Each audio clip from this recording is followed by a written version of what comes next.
पूर्व सांसद के गाड़ी में हुआ तोड़फोड़। गाड़ी को घेरकर लोगों ने कई घंटे तक किया हंगामा। भाषा का विरोध कर रहे लोगों के द्वारा सांसद के गाड़ी के झंडे को उखाड़ा गया, साथ ही नेम प्लेट को भी उखाड़कर फेंका गया। भाजपा के कुछ समर्थक के पहुंचने पर किसी तरीके से गाड़ी को निकाला गया। इस तरफ से भागकर चास मुफस्सिल थाना का शरण लेना पड़ा। घटना के बारे में बताते चले कि कोडरमा के पूर्व सांसद रविंदर राय जब रांची से धनबाद जाने के क्रम में बोकारो के चास मुफस्सिल थाना क्षेत्र के मिश्रा पेट्रोल पंप के पास पहुंचे, तब मानव श्रृंखला के लिए जमी भीड़ के द्वारा उनके गाड़ी में तोड़फोड़ हुई और उन्हें घेर कर घंटों रखा गया। उन्होंने कहा कि कुछ लोगों ने जान बचाई, नहीं तो उनकी जान जा सकती थी। उनका आरोप है कि भाषा विवाद को लेकर बनाया गया मानव श्रृंखला में हिस्सा लेने वाले लोगों ने हमारी गाड़ी को क्षतिग्रस्त किया और अंगरक्षक और चालक पर भी हमला किया।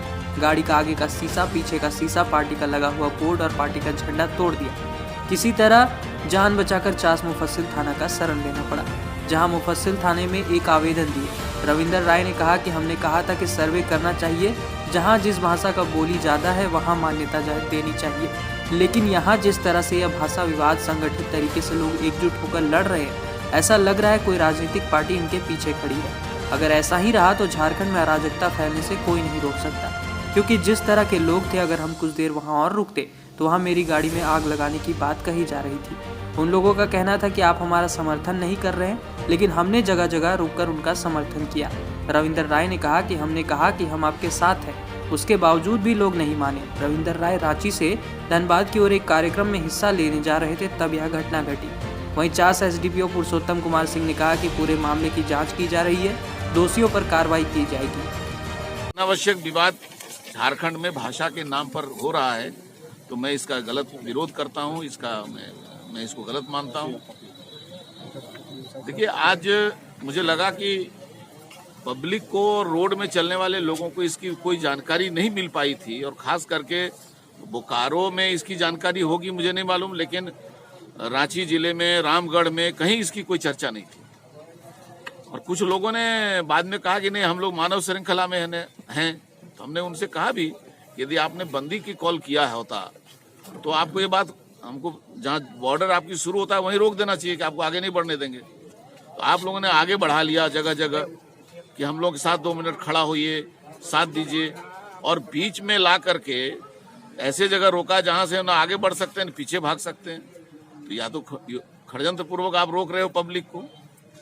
लेकिन उनको बीजेपी का मेरा झंडा लगा हुआ था, मेरा नेम प्लेट पूर्व सांसद का प्लेट लगा हुआ था, इन सब चीजों से भी उनको शायद चिढ़ हो गई, और वो जानबूझ के चाहते थे कि कोई न्यूसेंस ऐसा हो जाए जिससे कि हमारा न्यूज वैल्यू बढ़ जाए या लोगों में चर्चा बने।